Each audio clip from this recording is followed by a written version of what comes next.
Assalamualaikum warahmatullahi wabarakatuh. Di sini saya Ana Alfarifah dengan NIM 20323014 ingin menjelaskan tentang modul ajar kurikulum Merdeka.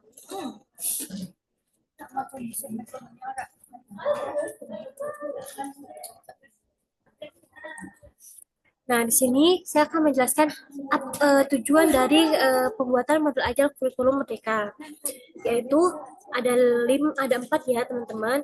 Satu, peserta mampu memahami konsep, tujuan, strategi, dan prosedur pengembangan modul ajar. Yang kedua, peserta mampu memodifikasi modul ajar yang telah tersedia disesuaikan dengan karakteristik dan kebutuhan sekolah masing-masing. Ketiga, itu peserta mampu menentukan asesmen atau penilaian yang sesuai dari modul ajar yang dimodifikasi. Keempat, itu peserta mampu mengembangkan bahan ajar yang relevan serta menyesuaikan tingkat capaian siswa untuk mendukung pembelajaran pada modul ajar yang dimodifikasi. Nah, di sini kita mari menyimak bersama bahwasannya ada 7 yang harus disimak pada kita ya, yaitu ada 1, mengapa modul ajar harus sederhana dan dapat memadu pembelajaran yang efektif. Kedua, bagaimana pengembangan modul ajar yang sederhana namun efektif. Ketiga, bagaimana menentukan asesmen atau penilaian untuk modul ajar yang sesuai dengan kebutuhan dan karakteristik siswa. Keempat, mengapa modul ajar perlu berpusat kepada murid dan memperhatikan perbedaan karakteristik siswa. Kelima, bagaimana memilih dan memodifikasi modul ajar yang sesuai dengan kebutuhan dan karakteristik siswa.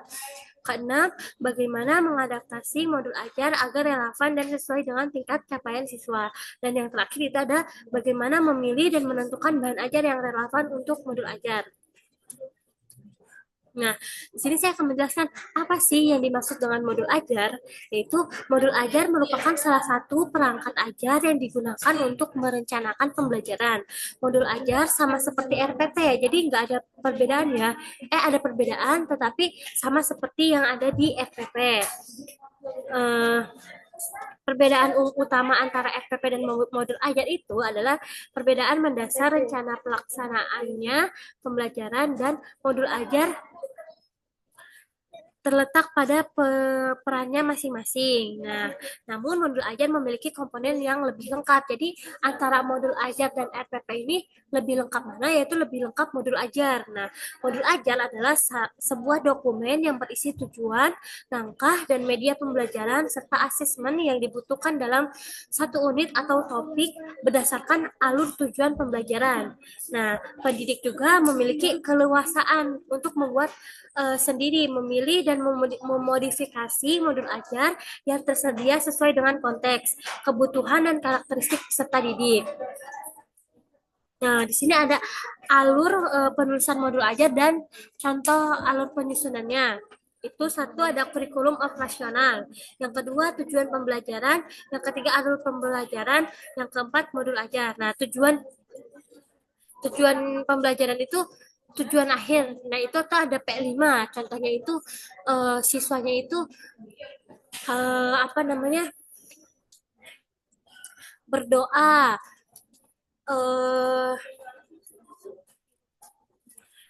berakhlak mulia, berbineka global, mandiri, bergotong royong, bernalar kritis, dan kreatif.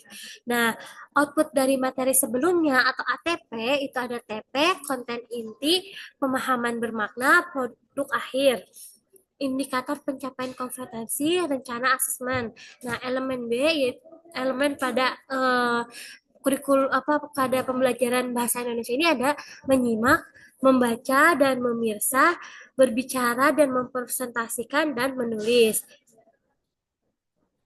Nah, ini semua adalah bekal guru untuk mengembangkan atau membuat strategi pengajaran. Nah, komponen modul ajar lengkap ini ada 3 ya di sini. Ada komponen modul ajar, yaitu ada fase pencapaian modul ajar, jumlah jam pelajaran, model pembelajaran, tujuan pembelajaran, dimensi Pancasila, pengetahuan atau keterampilan prasyarat. Nah, komponen detail atau modul ajar pertemuan ini ya. Jadi pertemuan ini dirinciin lagi, itu ada bahan ajar, pemahaman bermakna, pertanyaan tematik, indikator keberhasilan asesmen, sarana dan prasarana, rencana kegiatan. Nah, terus di sini ada lampiran, itu lembar aktivitas, rubrik penilaian, bahan ajar lainnya yang relevan. Nah, struktur model ajar tersebut bukan struktur yang wajib yang semuanya harus dilampirkan dalam model ajar yang dibuat atau dimodifikasi. Guru diperbolehkan untuk memilih atau menyederhanakan beberapa komponen utama untuk dicantumkan dalam modul ajar sesuai dengan kebutuhan di kelas masing-masing. Lanjut ya, di sini ada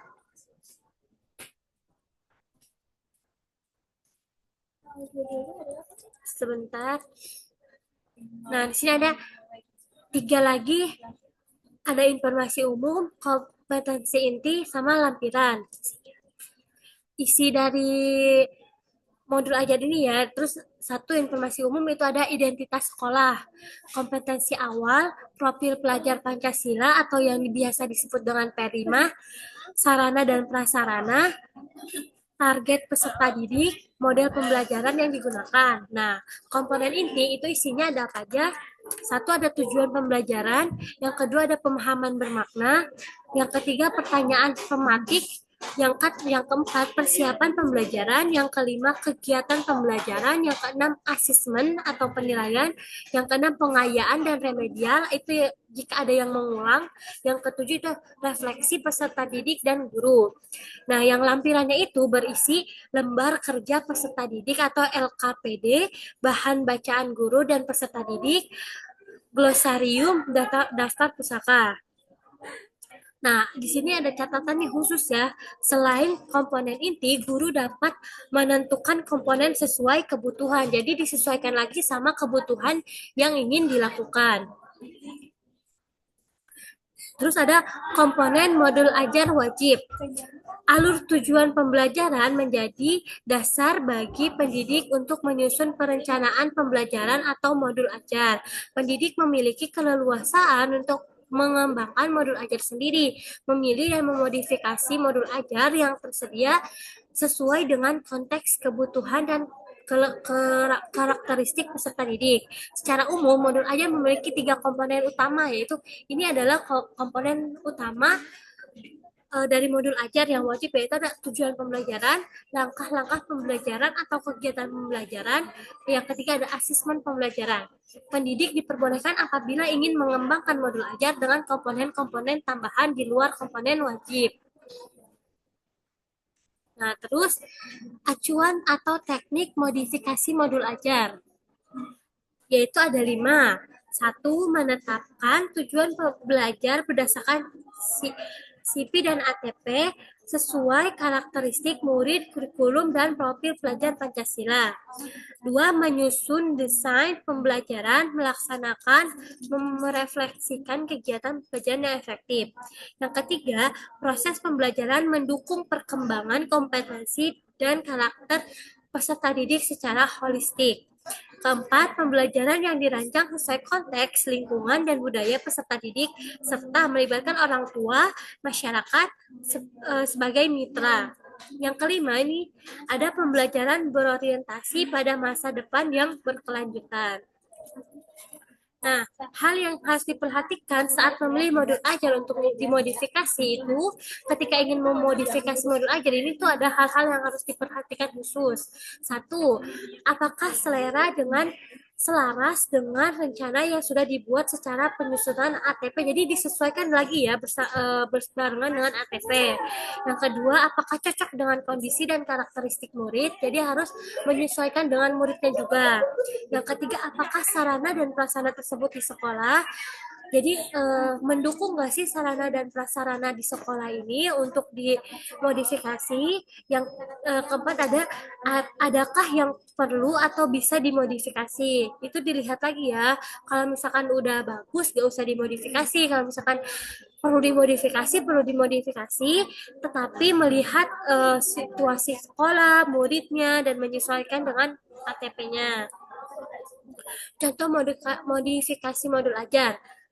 Sila memilih contoh modul ajar lengkap sesuai jenjang yang diinginkan yang tersedia di LMS. Simak modifikasi modul ajar dari contoh tersebut.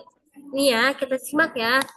Contoh yang dilampirkan bukan contoh baku. Peserta diperbolehkan untuk membuat modifikasi modul ajar sesuai dengan karakteristik konteks dan kebutuhan kelas. Struktur wajib dalam modul ajar adalah tujuan pembelajaran, langkah-langkah pembelajaran, atau kegiatan pembelajaran, asesmen pembelajaran. Pendidik diperbolehkan apabila ingin menambahkan komponen lain yang relevan.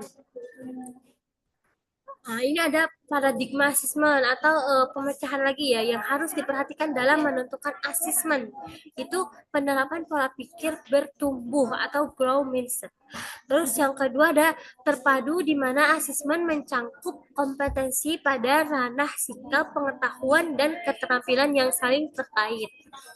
Nah, ada keleluasan dalam menentukan kriteria ketercapaian tujuan pembelajaran.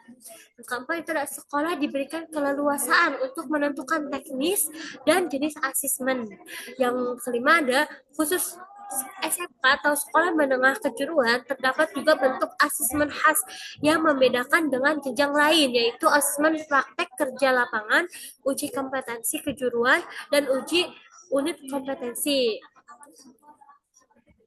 Nah, di sini saya akan menjelaskan itu asesmen awal pembelajaran. Asesmen awal pembelajaran dapat dilakukan untuk mengidentifikasi kebutuhan belajar peserta didik dan hasilnya digunakan untuk merancang pembelajaran yang sesuai dengan tahap capaian peserta didik. Pendidik dapat melaksanakan asesmen awal pembelajaran sesuai kebutuhan, misalnya pada awal tahun pelajaran, pada awal semester, sebelum memulai satu lingkup materi, dapat berupa satu atau beberapa TP, atau sebelum menyusun modul ajar. Secara mandiri, dengan demikian asesmen awal pembelajaran tidak perlu dilakukan setiap pengawal tatap muka. Terus ada asesmen pada awal pembelajaran diharapkan tidak memberatkan pendidik atau satuan pendidik. Namun demikian jika pendidik atau satuan pendidik memiliki kemampuan dapat melengkapi data tambahan dengan melakukan asesmen non-kognitif yang mencakup kesiapan belajar, minat, profil belajar, latar belakang keluarga, riwayat tumbuh kembang, dan lain-lain. Asesmen pembelajaran itu ada 5 ya. Asesmen pembelajaran itu ada 5. 1. Asesmen merupakan bagian terpadu dari proses pembelajaran, memfasilitasi pembelajaran, dan menyediakan informasi yang holistik sebagai umpan balik untuk pendidik, peserta didik, dan orang tua agar dapat memandu mereka dalam menentukan strategi pembelajaran selanjutnya. Terus ada asesmen dirancang dan dilakukan sesuai dengan fungsi asesmen tersebut dengan keleluasaan untuk menentukan teknik dan waktu pelaksanaan asesmen agar efektif mencapai tujuan pembelajaran. Yang ketiga, asesmen dirancang secara adil, profesional, valid, dan dapat dipercaya. Untuk menjelaskan kemajuan belajar dan menentukan keputusan tentang langkah selanjutnya. Yang keempat, laporan kemajuan belajar dan pencapaian peserta didik bersifat sederhana dan inovatif, memberikan informasi yang bermanfaat tentang karakter dan kompetensi yang dicapai serta strategi tindakan selanjutnya. Yang kelima, hasil asesmen digunakan oleh peserta didik, pendidik, tenaga pendidik, dan orang tua sebagai bahan refleksi untuk meningkatkan mutu pembelajaran. Nah, ini adalah ada alur asesmen. Alur asesmen itu ada 7 ya teman-teman. 1. Menentukan tujuan pembelajaran sesuai alur pembelajaran dimensi. Yang kedua, merancang indikator atau memastikan kedalaman tujuan, membuat indikator yang mencakup aspek kognitif, sikap, dan keterampilan. Ketiga, menyusun strategi asesmen. Keempat, itu ada menyiapkan alat ukur atau instrumennya, atau yang disebut dengan rubrik. Yang kelima, menyiapkan instruksi atau panduan untuk murid, lembar kerja. Yang keenam, mengelola hasil asesmen dan bukti pencapaian peserta didik untuk membuat inferensi kesimpulan mengenai pencapaian peserta didik terhadap tujuan pembelajaran, menyusun laporan. Nah, di sini ada acuan yang digunakan untuk melaksanakan asesmen pembelajaran. Itu asesmen sebagai proses pembelajaran. Jadi di sini tuh asesmen itu masuk dalam proses pembelajaran. Asesmen untuk refleksi proses pembelajaran berfungsi sebagai asesmen formatif. Asesmen untuk proses pembelajaran, asesmen for learning. Asesmen untuk perbaikan proses pembelajaran berfungsi sebagai asesmen formatif. Asesmen of learning, asesmen untuk evaluasi pada akhir proses pembelajaran berfungsi sebagai asesmen sumatif. Nah, perbedaan asesmen for dan for learning adalah asesmen as learning lebih melibatkan peserta didik secara aktif dalam kegiatan asesmen tersebut. Peserta didik diberi pengalaman untuk belajar menjadi penilai bagi diri sendiri dan temannya. Penilaian diri atau self-assessment dan penilaian antar teman merupakan contoh asesmen as learning. Dalam asesmen as learning, peserta didik sebaiknya dilibatkan dalam merumuskan prosedur kriteria maupun rubrik atau pedoman asesmen sehingga mereka mengetahui dengan pasti apa yang harus dilakukan agar memperoleh capaian belajar yang maksimal. Nah, di sini ada jenis-jenis asesmen ya teman-teman. Di sini ada asesmen formatif. As itu sebagai, ingat ya, asesmen itu ada 3. As sebagai, for untuk, of terhadap. As yang sebagai itu asesmen sebagai refleksi proses pembelajaran. Kalau formatif, nah asesmen untuk perbaikan proses pembelajaran, asesmen formatif, asesmen sebagai evaluasi pada akhir proses pembelajaran. Nah, ini semua itu adalah learning pembelajaran. Contoh bentuk asesmen formatif dan sumatif. Nah, di sini ada diskusi kelas, mengembangkan kemampuan berdiskusi dan berinteraksi antara siswa, belajar berdemokrasi, menghargai pendapat orang lain, serta berani berpendapat. Di sini ada drama. Melatih kepercayaan diri dan jiwa seni, belajar bekerja sama, komunikasi, serta berpikir kritis. Terus ada produk, mengembangkan kreativitas, meningkatkan ketelitian dan jiwa seni. Tes lisan ada meningkatkan kemampuan bicara, konfirmasi pemahaman, dan menerapkan umpan balik. Nah, ada presentasi, mengembangkan kemampuan berkomunikasi, belajar memahami topik secara mendalam, berpikir, dan bernalar kritis. Terus, pelaksanaan asesmen sumatif dan formatif. Itu yang formatif dulu ini biasanya dilakukan bersamaan dalam proses pembelajaran yang kemudian ditindaklanjuti untuk memberi pelakuan berdasarkan kebutuhan peserta didik serta perbaikan proses pembelajaran. Terus ada pendidik dapat menggunakan berbagai teknik seperti observasi, performa, kinerja atau produk, proyek, portofolio, maupun tes. Tindakan lanjut yang dilakukan bisa dilakukan secara langsung dan memberikan umpan balik atau melakukan intervensi. Pendidik dapat mempersiapkan berbagai instrumen seperti rubrik, catatan anekdota, lembar checklist untuk mencatat informasi yang terjadi sama pembelajaran langsung. Nah, pelaksanaan asesmen sumatif itu memperhatikan hal berikut. Itu sumatif dilakukan pada akhir lingkup materi untuk mengukur kompetensi yang dikehendaki dalam tujuan pembelajaran. Dan pada akhir semester, nah, terus pendidik dapat menggunakan sebagai teknik seperti portofolio, performa, kinerja, produk, proyek, portofolio, maupun tes.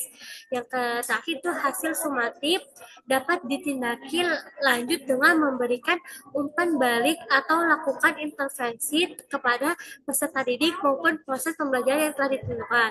Nah, hal ini penting bagi para guru untuk memegang rubrik penilaian sebagai dasar penilai pada siswa. Nah, di sini saya akan menjelaskan pengembangan bahan ajar. Nah, pengembangan bahan ajar itu ada 4 ya teman-teman. Bahan ajar bersifat variatif, bisa berupa bahan ajar cetak atau bahan ajar non cetak. Ini bisa dicetak dan di non cetak. Terus sesuaikan buku yang disediakan tersebut dengan ATP, kebutuhan dan karakteristik sekolah masing-masing. Kembangkan bahan ajar untuk membuat kegiatan pembelajaran semakin bermakna dan variatif. buku yang disediakan pemerintah hanya salah satu alternatif bahan ajar.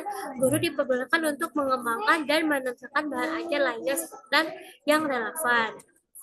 Nah, contoh penyesuaian ruang lingkup pembelajaran itu hal yang hal penting yang harus diperhatikan saat akan membuat modul ajar ini adalah menyesuaikan lingkup kesediaan belajar, minat, dan tingkat penguasaan kompetensi peserta didik. Yang tiga, peserta didik yang belum menguasai kompetensi atau prasyarat atau belum siap untuk belajar di suatu lingkup materi diberikan kesempatan untuk mempelajari kompetensi pada tingkat yang lebih rendah atau dengan cakupan lingkup materi yang lebih sederhana. Peserta didik yang sudah siap belajar diberikan kesempatan untuk mempelajari seluruh lingkup materi dengan penguasaan yang sesuai. Keempat, itu peserta didik yang memiliki tingkat penguasaan yang tinggi dapat diminta untuk menyelesaikan tugas dengan tingkat kesulitan yang lebih tinggi atau menantang.